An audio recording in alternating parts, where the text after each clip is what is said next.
আসসালামু আলাইকুম। আশা করি সকলেই ভালো আছেন। আলহামদুলিল্লাহ আমিও বেশ ভালো আছি। আমরা 2024 সালে অনুষ্ঠিত পরীক্ষার আলোকে ম্যাথ কোশ্চেন অ্যানালাইসিসের যে ধারাবাহিকটি শুরু করেছি, সেই ধারাবাহিকের আজকে আরো একটি পর্ব। আজকের পর্বে আমরা কথা বলবো নাম্বার সিস্টেম তথা সংখ্যা নিয়ে। তবে আমি সিদ্ধান্ত নিয়েছি সংখ্যার অধ্যায় থেকে মোটামুটি তুলনামূলকভাবে প্রশ্নের সংখ্যাটা বেশি। এই কারণে আমি দুটি পর্বে এটা কমপ্লিট করব।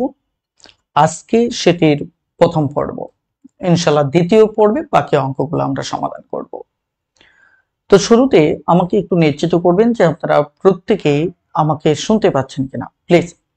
আর যথারীতি আমি একটু বলে রাখি যে আমাদের এই ধারাবাহিকটি সবার জন্য খুবই গুরুত্বপূর্ণ।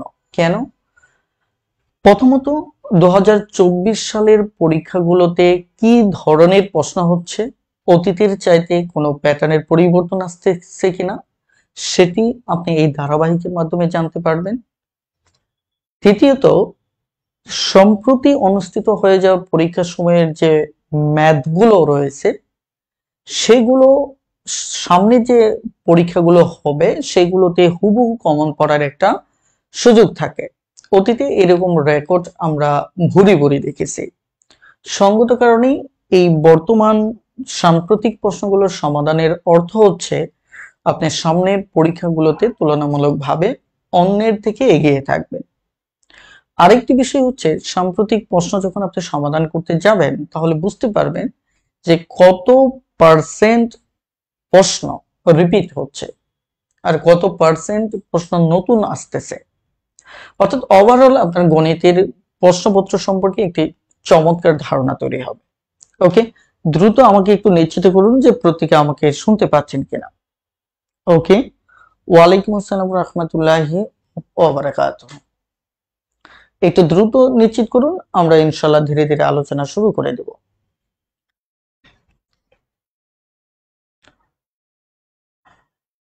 আমরা কথা বাড়াবো না, সরাসরি আমাদের মূল আলোচনা শুরু করে দেব। আমাদের প্রথম প্রশ্ন, তার আগে ছোট্ট একটা কাজ করে নিচ্ছি। আমি আমি একটু নোটপ্যাডটা ওপেন করে নিচ্ছি।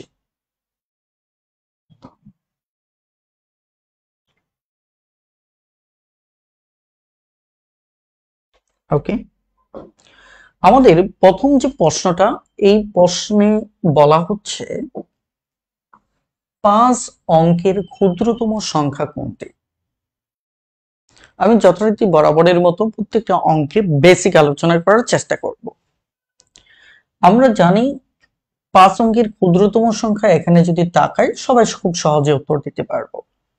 আমরা ক্ষুদ্রতম সংখ্যা বলতে যেটা বুঝি যে সবচেয়ে ছোট যে সংখ্যাটা সেটা। যেমন সবচেয়ে ছোট হচ্ছে আমাদের শূন্য, কিন্তু শূন্যকে আমরা যদি 2 অঙ্কের ক্ষুদ্রতম বলি বা 1 অঙ্কের, তাহলে শূন্য লিখতে পারবো না, আমাদের 1 লিখতে হবে। কারণ হচ্ছে শূন্য যদি লিখি এটার কোনো ভ্যালু থাকবে না।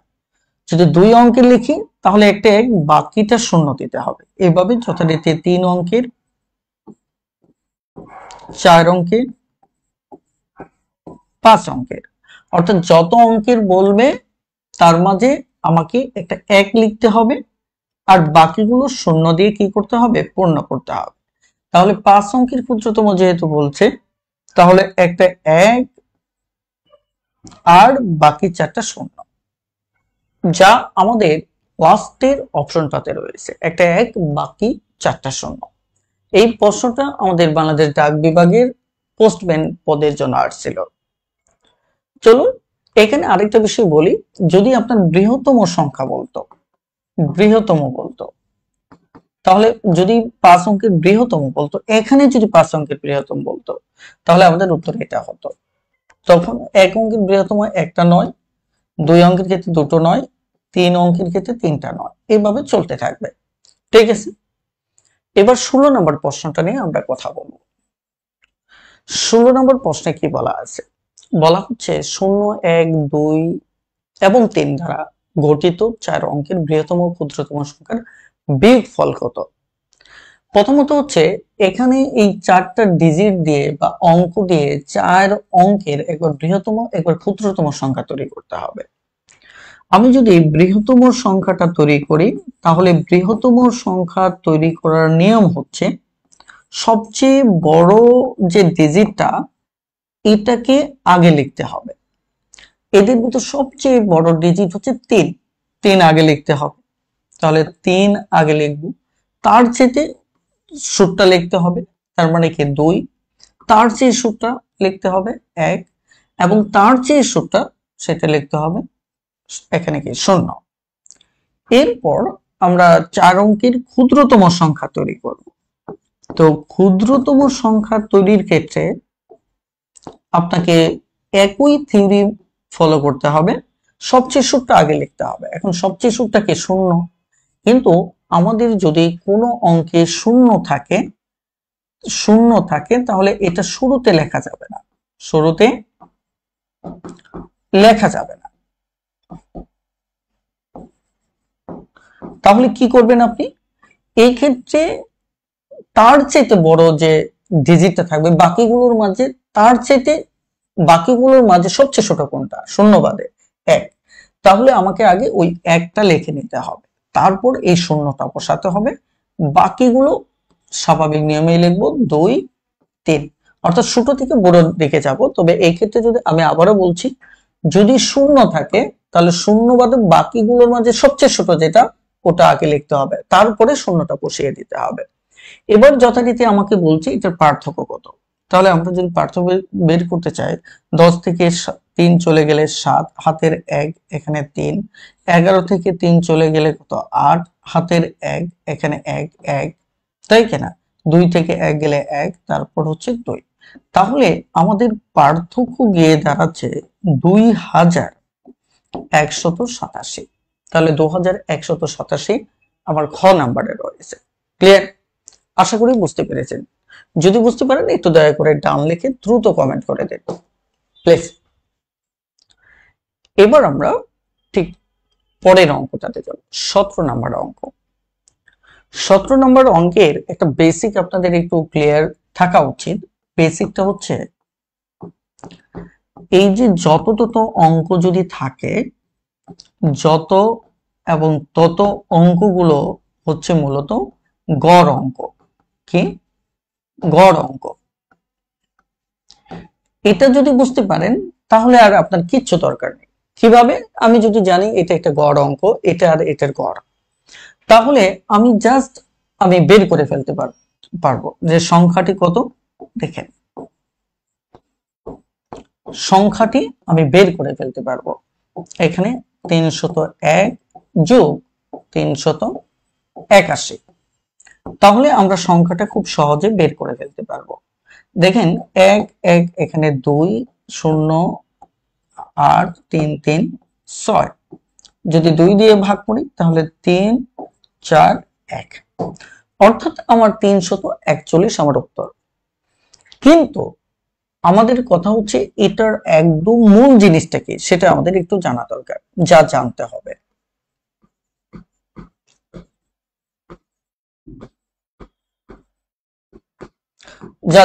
প্রথমত দেখেন এখানে একটা সংখ্যার কথা বলা হচ্ছে, যে সংখ্যাটা আমরা চিনি না। এই সংখ্যা থেকে এদিকে এবং এদিকে দুটো তথ্য দেয়া আছে, যে একটা সংখ্যা এই যে 301, এই 301 থেকে যতটুকু বড়, ঠিক আছে, এই সংখ্যাটায় আমার 381 থেকে ঠিক ততটুকুই ছোট। তার মানে যত কথাটার মানে হচ্ছে এখানে যে এখানে যা থাকবে যে ভ্যালুটা, এটার পার্থক্য, এই দুটোর পার্থক্য, যে এটা আর এটার পার্থক্য, এটা আর এটার যে পার্থক্য থাকবে, এই দুটো পার্থক্যের রেজাল্টটা সমান। অর্থাৎ এখানে যত রেজাল্ট আসবে এই দুটোর পার্থক্য, ঠিক এই দুটোর পার্থক্যেও আমার ততটুকু রেজাল্টে আসবে। এটা হচ্ছে অঙ্কের মূলত বেসিক। এখন এই জায়গায় যদি পার্থক্য দুটো তুলনা করতে চান তাহলে এই দুটো সমান হবে, এটার পার্থক্য এটার পার্থক্য। তার আগে আমাকে জানতে হবে আসলে এখানে এই সংখ্যাটা আগে ধরে নিতে হবে। তার মানে ধরি সংখ্যাটা এক্স, তাহলে সংখ্যাটা যদি এক্স হয় তাহলে এই পাশে পার্থক্য কত হবে, এটার চেয়ে এটা বড়, তার মানে বড়টা থেকে ছোটটা বের করতে হয়। এটা একটা গুরুত্বপূর্ণ বেসিক। তাহলে আমাকে এক্স মাইনাস 301, তাহলে এখানে যে পার্থক্যটা আসবে এটার এটার পার্থক্য সমান আসবে, এটার থেকে ততটুকু ছোট, তার মানে এটা ছোট এটা বড়। তাহলে দেখেন 381 থেকে এক্স বাদ দিব, এটা থেকে এটা বাদ দিলে যে পার্থক্য আসবে, এটা থেকে এটা বাদ দিলে যে পার্থক্য, এই দুটো পরস্পর সমান। এটাকে আমরা বলি কি প্রশ্ন মতে, কি বলি প্রশ্ন মতে বা শর্ত মতে। এবার দেখেন কেন গড় হলো, কারণ এখানে খেয়াল করে দেখেন এই পাশে এক্সট্রা আসলে এই পাশে প্লাস হবে, এখানে 381 এই পাশে গেলে প্লাস 301 হবে। এখন দেখেন আমাদের এই পাশে হচ্ছে 2x আর এই পাশে হচ্ছে 1 1 আমার কত 2 0 8, এখানে 8 3 3 6।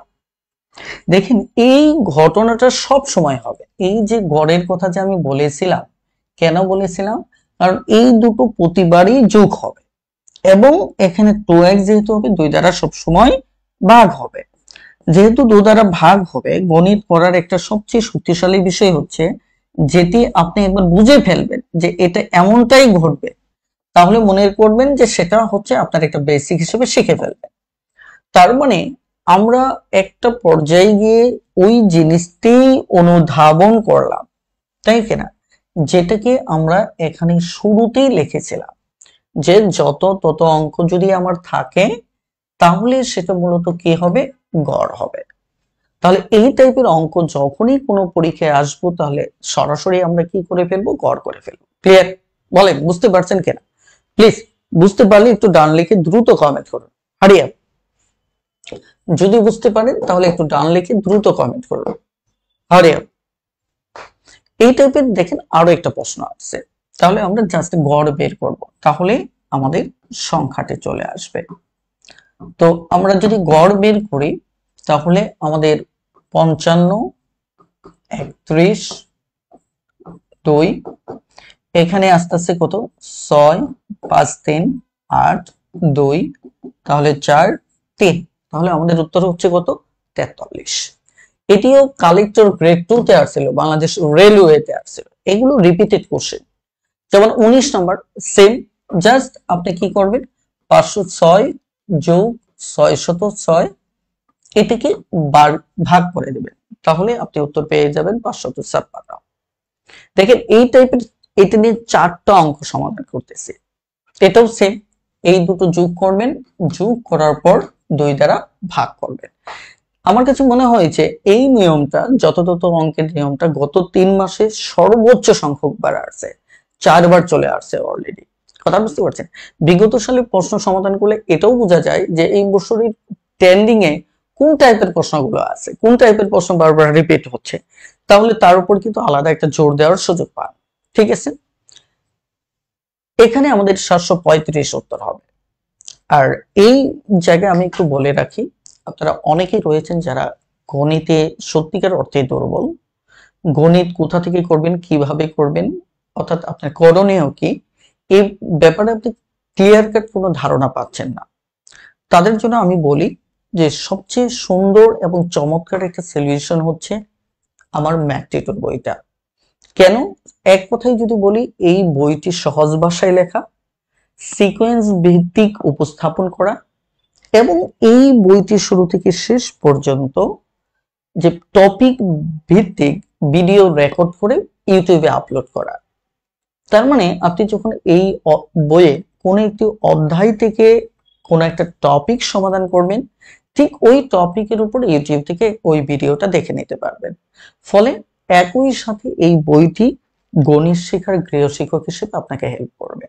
সো এই কারণে আমরা বইটির স্লোগানে রেখেছি গণিত শেখার গৃহ শিক্ষক। আমি মনে করি যারা গণিতে দুর্বল অথবা ভালো সবার জন্যই বইটি দারুণভাবে হেল্প করবে। আমরা ঠিক পরের প্রশ্নটি দেখব।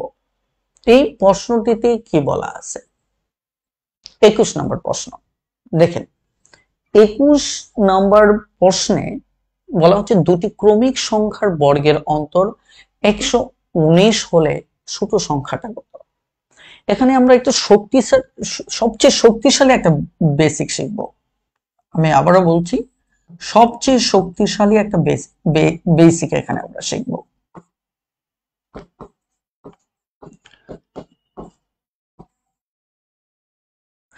আপনারা কখনো এইভাবে খেয়াল করেছেন কিনা, ধরেন 3 এবং 4 এই দুটো কি ক্রমিক সংখ্যা না? দুটো ক্রমিক সংখ্যার যোগফল কত হয় দেখেন তো? 7 হয়।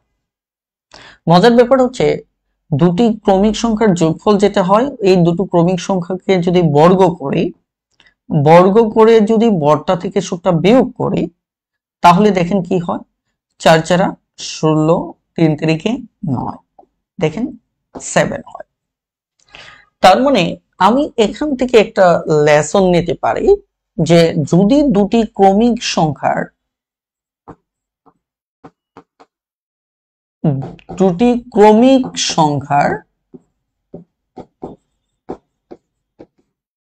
যোগফল থাকে,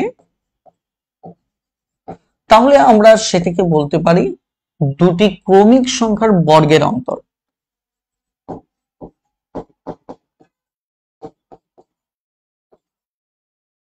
ক্রমিক সংখ্যার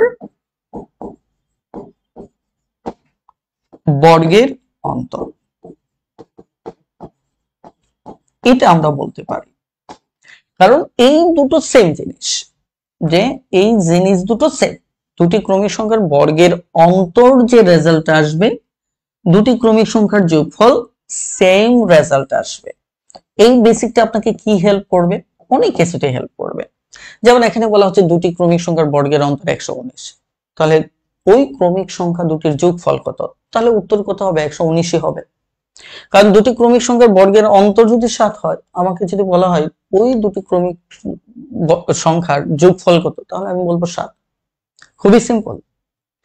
আবার যদি আমি একটা থেকে আরেকটা কনভার্ট করতে পারবো, আরেকটা ব্যাপার বলি।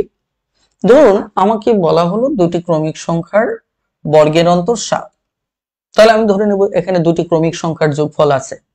তাহলে আমি কিন্তু, কেউ যদি বলে তাহলে দুটি ক্রমিক সংখ্যা দুটির নাম বলে দাও, তাহলে আমি বলবো একটা 3 আর একটা 4, কারণ এটাকে ক্রমিক আকারে ভাঙালে 3 4 হয়।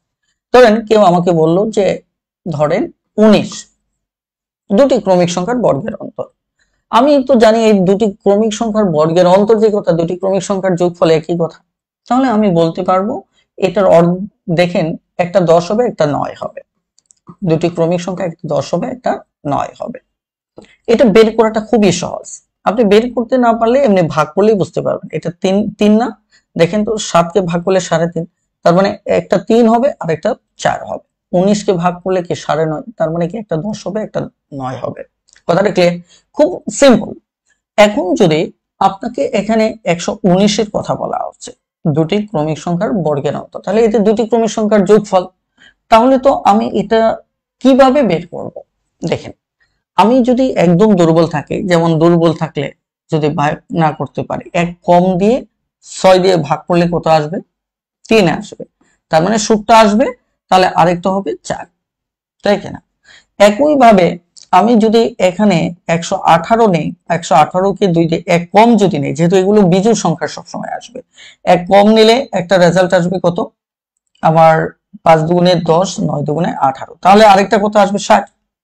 কারণ 1 কম নিয়ে বের করলে ওটা হচ্ছে সূত্র আসবে, তারপর অপরটা বড়টা আসবে, তাহলে 59 60। এখন ছোট সংখ্যাটা চাইছে, তার মানে কি 59। কথাটা ক্লিয়ার? এইভাবে আমি বের করতে পারি খুবই সিম্পল ওয়েতে। যেমন আমি যদি 1 বাদ দিয়ে 18-র অর্ধেক নিই, তাহলে আসবে 9। আবার যদি 1 যোগ করে 20-এর অর্ধেক নেই, তাহলে আসবে 10। অর্থাৎ ছোট বড় সংখ্যা দুটো আপনি চাইলে এভাবে বের করে নিতে পারেন। ক্লিয়ার? এটি হচ্ছে সবচেয়ে বড় ইয়া। আর হচ্ছে আপনি চাইলে ডিটেলস করতে পারেন, সেটা আমার মনে হয় না যে দরকার আছে। কারণ দুটি ক্রমিক সংখ্যা, একটা x আরেকটা হচ্ছে x প্লাস 1। তাহলে এখানে x প্লাস 1 এটাকে যদি বর্গ করেন, এখান থেকে x স্কোয়ার বাদ দিলে যা থাকবে সেটি হচ্ছে আমার 119। তাহলে এখানে আমি স্বাভাবিকভাবে x square plus 2x plus 1 minus x square, তাই কিনা, সমান সমান 119। এটা যদি আমি কাটা দিই তাহলে এখানে 2x এই পাশে 119 থেকে 1 বাদ যাবে, তাহলে x সমান সমান 118। ওই দেখেন 1 বাদ দিয়ে যদি হিসাব করি তাহলে সূত্রটা আসবে, কারণ ছোট সংখ্যাটা এটা, বড় হচ্ছে কি এটা, তাহলে সূত্রটা আসবে 1 বাদ দিয়ে, আবার 1 যোগ করে যদি 2 দ্বারা ভাগ করি তাহলে বড়টা আসবে। দেখেন তাহলে এখানে কত আসতেছে আমার, এখানে 5 দুগুণে 10, 9 দুগুণে 18, তাহলে সরাসরি আমার ছোট সংখ্যাটা উত্তর আসতেছে। ক্লিয়ার? আর এটা হচ্ছে বড় সংখ্যা, সূত্রটা আসলে বড়টা এমনিতেই পেয়ে যাও, কারণ এই দুটো তো পরস্পরের ক্রমিক সংখ্যা। কাহিনী একটাই, আপনি বেসিকটা ডিরেক্টলি বুঝেন অথবা ডিটেলস করে বুঝেন, দুটো কনসেপ্ট কিন্তু আমাদের একই। ক্লিয়ার? বলেন বুঝতে পারছেন কিনা? এবার আমরা চমৎকার একটা অঙ্ক সমাধান করব, তারপর একটু কমেন্টে জানান যে আপনারা বুঝতে পেরেছেন কিনা।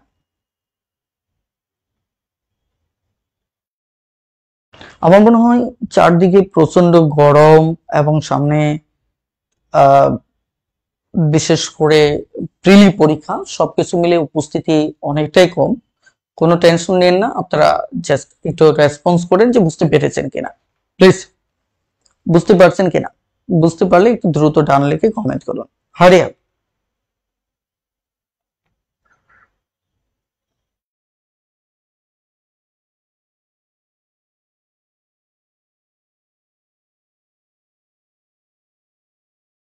ওকে, আমরা 22 নম্বর এই অঙ্কের প্যাটার্ন থেকে অনেকগুলো প্রশ্ন আসে, এটা অনেকবার রিপিটেড প্রশ্ন। এবার প্রাথমিক সহকারী শিক্ষক নিয়োগ পরীক্ষা দ্বিতীয় ধাপেও আসছে, এর আগেও আসছে, এবং বিশেষ সহ সব পরীক্ষায় এই অঙ্কটা আসে। যদি পরপর তিনটি ক্রমিক সংখ্যার গুণফল থাকে, পরপর তিনটি সংখ্যা মানে তিনটা ক্রমিক সংখ্যার গুণফল, মনে রাখবেন যদি পরীক্ষার হলে গুণফল পান তাহলে আপনি ছোট্ট একটা কাজ করবেন, এই যে সংখ্যাটা দেওয়া থাকবে একে উৎপাদকে বিশ্লেষণ করবেন। যেমন এখানে 120 দেওয়া আছে, একে উৎপাদকে বিশ্লেষণ করে, কথা বুঝতে পারছেন কিনা। যেমন উৎপাদকে বিশ্লেষণ করলে এখানে 60, এখানে 30, 15,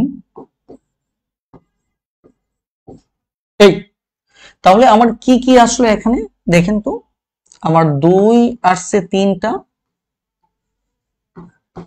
3 আসছে এবং 5 আসছে। আমার এখানে উৎপাদক চলে আসছে 3, 5টা, কিন্তু আমার লাগবে 3টা, তাও লাগবে ক্রমিক সংখ্যা আকারে। কি আকারে লাগবে? ক্রমিক সংখ্যা আকারে। তাহলে 3টা লাগলে দুটো বাদ দিয়ে দিতে হবে, মানে ছোট করে ফেলতে হবে। তাহলে এমন ভাবে আপনি গুণ করবেন যেগুলো গুণ করলে 3টা ক্রমিক হয়। যেমন দেখেন, আমি যদি এখানে এই দুটো গুণ করি, এখানে একটা 5 আছে মানে কি, আপনারা ভাবতে পারেন যে এগুলি 5-এর আগে পরেই হবে, কথা বুঝতে পারছেন কিনা, অথবা এখানে 3, 4-এর আগে পরেই হবে। তাহলে এখানে আসতেছে আমার 6, আর এই দুটো যদি হিসাব করেন এখানে 4।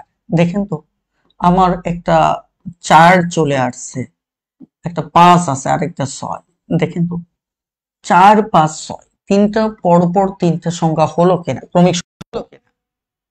তাহলে গেল, এবার বলছে তাদের যোগফল।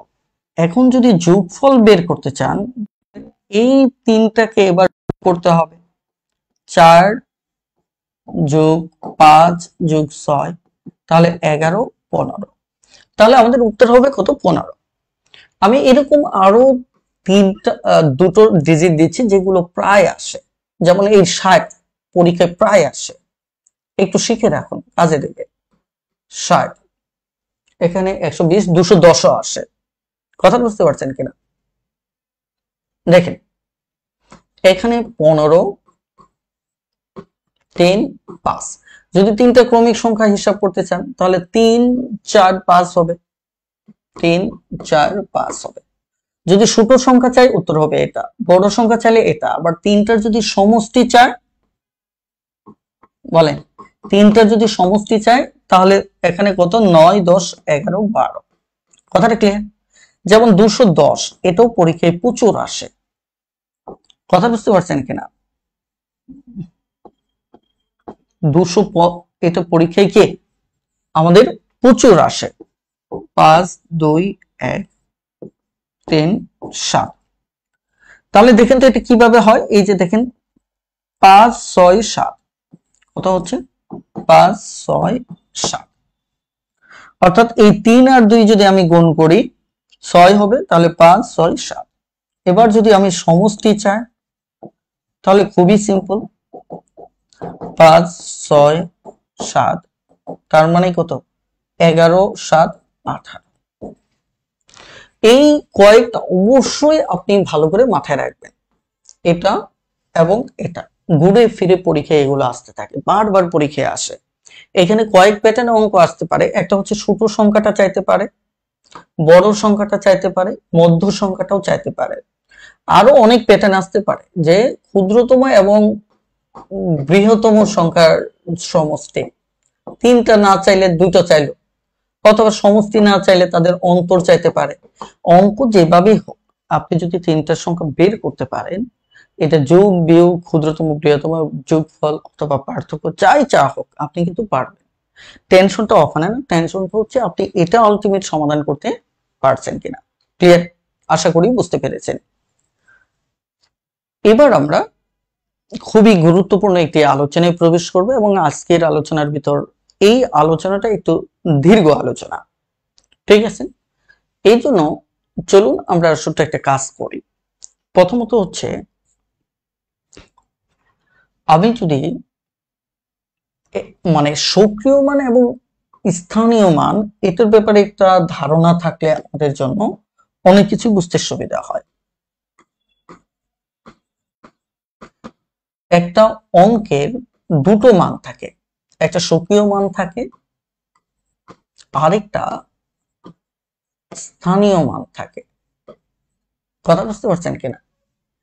তো সক্রিয় মানটা হচ্ছে যে মানটা নিয়ে সে জন্ম নেয়,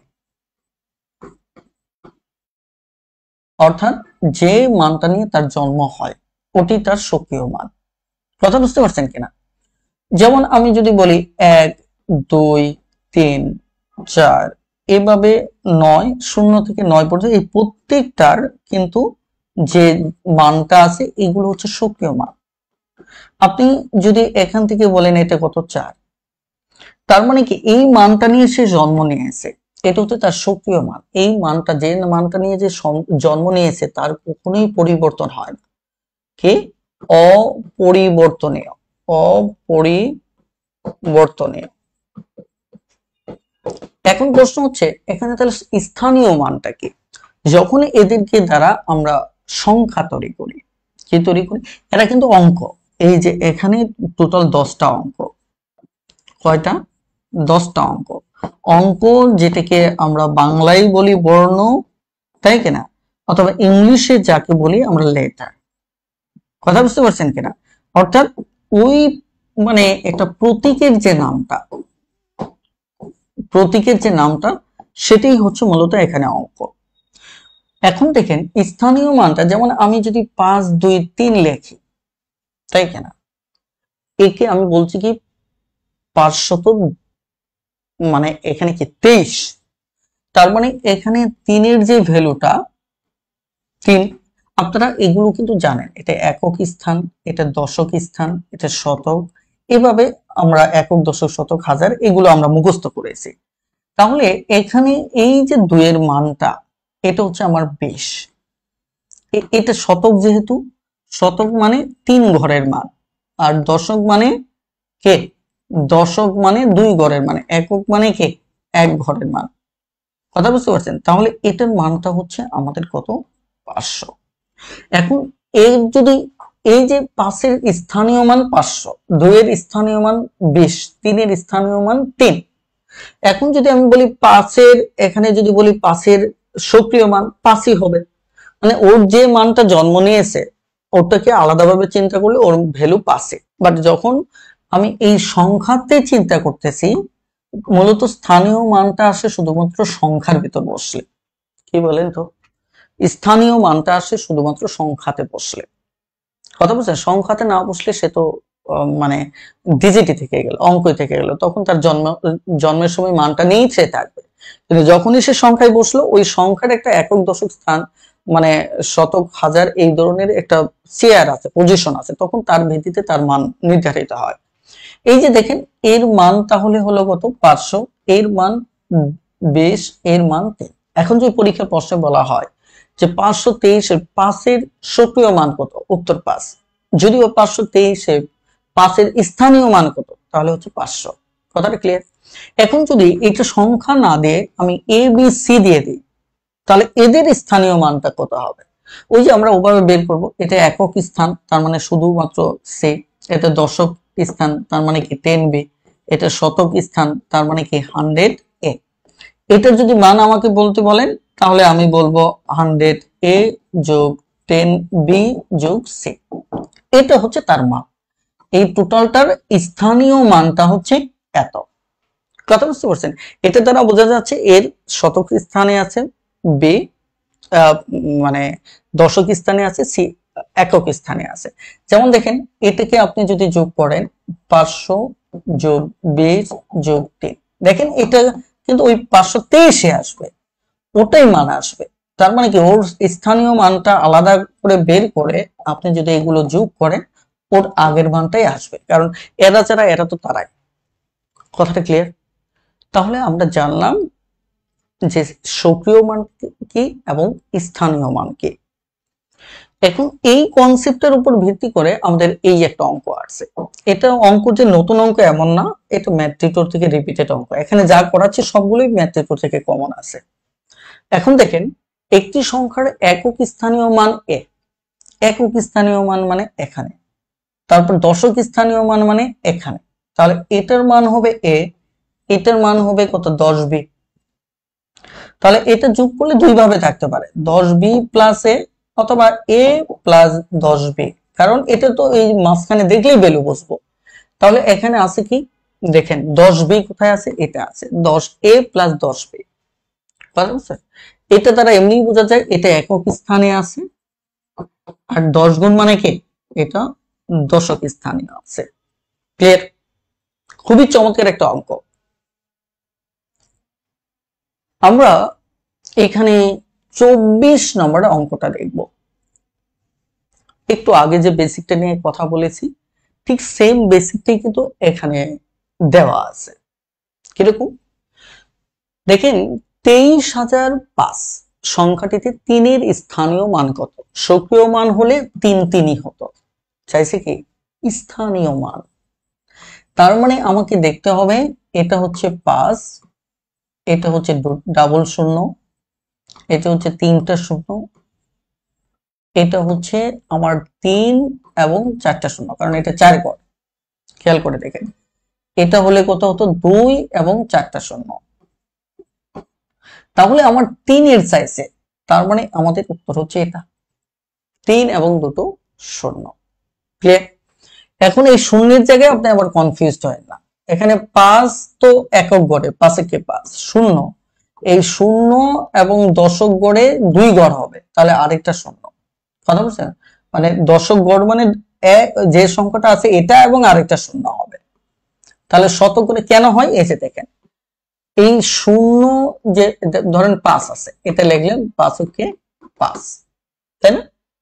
তাহলে এটা তো হচ্ছে শূন্য, দেখেন 0 ইন্টু 10, তার মানে গুণ করলে দুটো শূন্যই তো হবে, এই কথাটাই আর কিছু না। আর এখানে 3, তাহলে হচ্ছে কত 3,000। ওকে, এবার অসাধারণ একটা অঙ্ক আছে, এই অঙ্কটা আমরা এবার দেখব। অঙ্কটার ক্ষেত্রে একটা বেসিক আমরা একটু ক্লিয়ার করব। বেসিকটা ধরেন আবার 37, এটা উদাহরণটা আমার বইতেও আছে। এটার যদি একক স্থান, আমি পুরো আলোচনায় যাব না, শুধু অঙ্কটা সমাধানের প্রয়োজনীয় আলোচনা আপনাদের দেখাবো। দেখেন এটা যদি, এটা হচ্ছে একক স্থান, তাই না? একক স্থানের 7, এটা হচ্ছে দশক স্থান, এখানে দশক স্থানে 3। এবার যদি স্থান পরিবর্তন করে, মানে এ যদি চলে আসে দশক স্থানে, এ যদি চলে আসে একক স্থানে, তাহলে নতুন একটা সংখ্যা হবে। আগে ছিল 37, এখন হয়ে গেল 73, রাইট? এখন এই দুটো জিনিসের ভিতর একটা চমৎকার জিনিস আছে কি, এই দুটো যদি আমরা পার্থক্য নিই, দেখেন খুব চমৎকার একটা বিষয় আমরা দেখবো এবার। 73 থেকে যদি 37 আমি পার্থক্য করি, তাহলে দেখেন তো 13 থেকে 7 গেলে 3 6, তাই কিনা? হাতের 1, তাহলে কত হচ্ছে 4, তাহলে কত 36। এখন 36 কে যদি ধরেন, মানে এটা এমন একটা সংখ্যা আসবে সব সময় এই রিভার্স করার পর, এটা তো বুঝতে পারছেন এই যে মূল সংখ্যা যেটা থাকবে এটা অরিজিনাল, এটা কি অরিজিনাল সংখ্যা, আর পরে যেটা আসবে এটাকে বলবো রিভার্স সংখ্যা। তার মানে এটা হচ্ছে অরিজিনাল, এটা হচ্ছে রিভার্স। কথা বুঝতে পারছেন কিনা? এখন দেখেন ভালো করে, এই অরিজিনাল আর রিভার্স সংখ্যার পার্থক্যটা যেটা আসবে, মানে অন্য সংখ্যার ক্ষেত্রে ভিন্নটা আসবে। মজার ব্যাপার হচ্ছে, মানে গণিতের একটা সৌন্দর্য যে এই পার্থক্যটা সব সময় 9 দ্বারা বিভাজ্য হবে। কি হবে, কিভাবে হবে? এটা মিলে গেছে প্রকৃতিতে, এটা মিলে গেছে।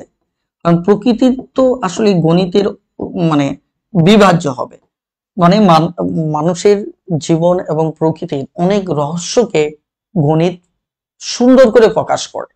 ঠিক এটা একটা সৌন্দর্য যে কোন সংখ্যা অরিজিনাল সংখ্যা এবং রিভার্স সংখ্যার যে পার্থক্যটা আসবে সেটাকে 9 দ্বারা যদি ভাগ করেন, তাহলে দেখেন 9 দ্বারা ওটা বিভাজ্য হবে। যেমন দেখেন 36 কে যদি ভাগ করেন, তাহলে 9 দ্বারা যদি ভাগ করেন, তাহলে দেখেন এই যে বিভাজ্য। এখন শুধুমাত্র বিভাজ্যই হবে না, এখানে আরেকটা সৌন্দর্য আছে, বলেন তো কি? এক হচ্ছে আমি বলছি অরিজিনাল এবং রিভার্স সংখ্যাটার পার্থক্য সবসময় 9 দ্বারা বিভাজ্য হবে। এটা যে কোনো সংখ্যার ক্ষেত্রে আপনি নেন, যে কোনো সংখ্যার ক্ষেত্রে 9 দ্বারা বিভাজ্য হবে। এবং ওই যে পার্থক্যটা ভালো করে বুঝেন, পার্থক্যটাকে 9 দ্বারা ভাগ করার পর আমরা একটা রেজাল্ট পাবো, যেহেতু বিভাজ্য 4 পাইছি। এই 4টা আবার আমাদের আরেকটা জায়গায় আমরা পেতে পারি, সেটা হচ্ছে ওই যে সংখ্যাটা দেয়া থাকবে না, ওই সংখ্যা দুটোর পার্থক্য আমাদের 4 হবে। ওই সংখ্যার অঙ্ক দুটোর পার্থক্য, দেখেন অঙ্ক দ্বয়ের পার্থক্য আমার কি হবে 4 হবে।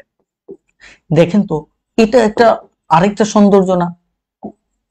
আরেকটা সৌন্দর্য যে এই দুটো সংখ্যার পার্থক্য যেটা আসবে ওটাকে 9 দ্বারা ভাগ করলে যেটা আসবে, ওদের ভিতর অঙ্ক দ্বয়ের পার্থক্য সেম আসবে।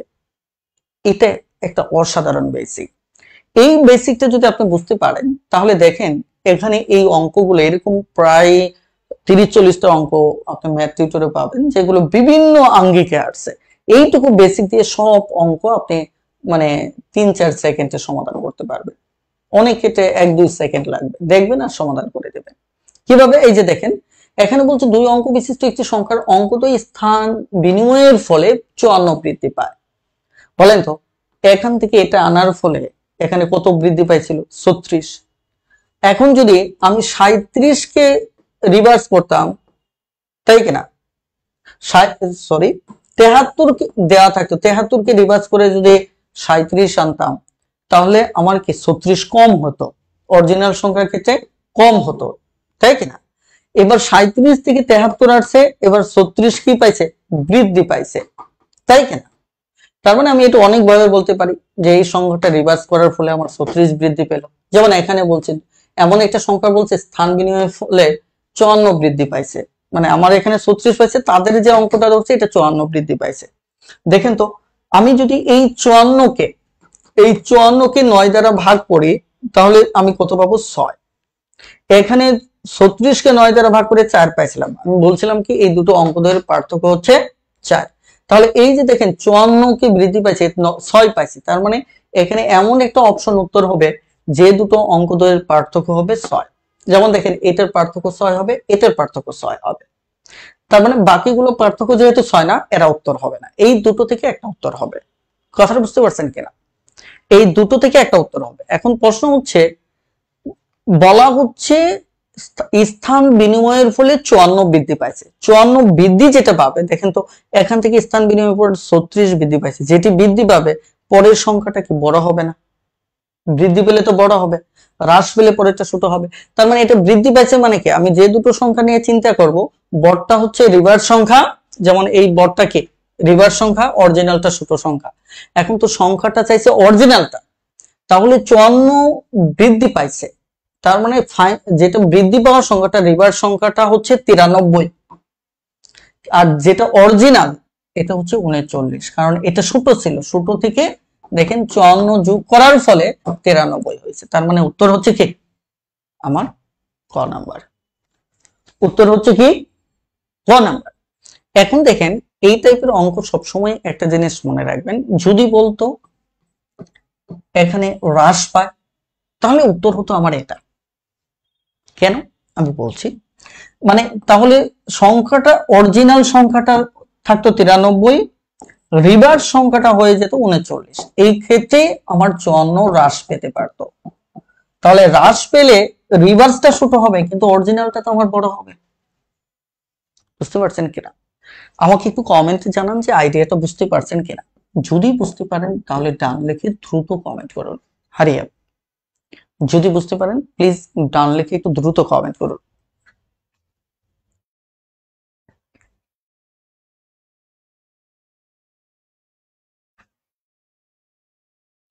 মাশাআল্লাহ মাশাআল্লাহ, গুড। এবার লক্ষ্য করে দেখুন যে আমরা মোটামুটি ভাবে খুব চমৎকার কিছু অঙ্ক করলাম। এই অঙ্কগুলো বিভিন্ন সময় পরীক্ষায় আসছে। আপনারা প্রিয় শিক্ষার্থীদের যারা আছেন গণিতে দুর্বল অথবা গণিতে খুব একটা দক্ষ না, অথবা গণিতে মোটামুটি কিন্তু ভালো করতে চান, তাদের জন্য একটা অসাধারণ সুযোগটা হচ্ছে আমাদের শূন্য থেকে জব বেসিক ম্যাথ এই কোর্সটিতে যারা ভর্তি হবেন আমাদের লেকচার বুক ফ্রি পাবেন। মজার ব্যাপার হচ্ছে আপনারা হয়তো অনেকে লেকচার বুকটা দেখেন নাই, এটা হচ্ছে একটা চমৎকার লেকচার বুক। এই লেকচার বুকের মজার ব্যাপারটা হচ্ছে এখানে এই পুরো বইটা জুড়ে শুধু অঙ্ক আর অঙ্ক, কোনো সলিউশন নেই। কারণ আমি গণিত করাবো, আপনি সলভ করবেন, এর জন্য সমাধান থাকলে সেটা হয় না। এই বইটা দুই ভাবে ইউজ করা যায়। এক হচ্ছে আপনি পরীক্ষার আগে রিভিশন দেবেন, এমন একটা বই দরকার যেখানে সমাধান নাই, এটা ইউজ করতে পারবেন। আরেকটা ক্ষেত্রে হচ্ছে আমি যে অঙ্কটা করালাম এটা সলিউশন থাকলে তো আপনি বুঝে ফেলতেন যে দেখ অঙ্ক করার আগেই উত্তর চলে আসতো। আর এই বইটা যখন ফলো করবেন তখন আপনার একটা পরীক্ষার প্রশ্নপত্রের মতো কাজ করবে, যে আপনি কতটুকু আসলেই বুঝতে পারলেন সেটা এই বই সমাধান করতে গিয়ে আপনি বুঝতে পারবেন। সো আমি মনে করি এই বইটি যেহেতু আমাদের প্রাইভেটে বাইরে দেওয়ার সুযোগ নেই, দেওয়ার সুযোগ থাকলে এটা আপনার অবশ্যই প্র্যাকটিসের জন্য এই বইটা সংগ্রহ করাটা জরুরি ছিল। তো যাই হোক, এই অসাধারণ লেকচার বুকটি আমরা শূন্য থেকে জব বেসিক ম্যাথ এই কোর্সটিতে ফ্রিতে দিচ্ছি। আর এই কোর্সে ভর্তি হওয়ার সাথে সাথে আপনি লাইফ লং সাপোর্টও পাবেন। যতদিন পর্যন্ত আপনার চাকরি না হচ্ছে ততদিন পর্যন্ত সাপোর্ট পাচ্ছেন। তো আগ্রহীগণ যারা ভর্তি হতে ইচ্ছুক এবং যারা মনে করে যে গণিতের সমস্যাটা চূড়ান্তভাবেই সমাধান করা দরকার, তারা আমাদের এই 01971882234 এই নাম্বারে ফোন করতে পারেন অথবা আমাদের পেজে মেসেজ করতে পারেন। আমার টিম আপনাকে প্রয়োজনীয় তথ্য দিয়ে সহযোগিতা করবে। সবাই ভালো থাকবেন, সুস্থ থাকবেন। আজকের ক্লাসটি এই পর্যন্তই। হ্যাঁ, ভুলবেন না আমাদের নেক্সট ক্লাসটিও কিন্তু সংখ্যার উপর পার্ট 2, সেটিও ইনশাল্লাহ আমরা আগামী সোমবার ক্লাস নেব ঠিক 7:15 মিনিটে। সে পর্যন্ত ভালো থাকুন, সুস্থ থাকুন। আল্লাহ হাফেজ, আসসালামু আলাইকুম।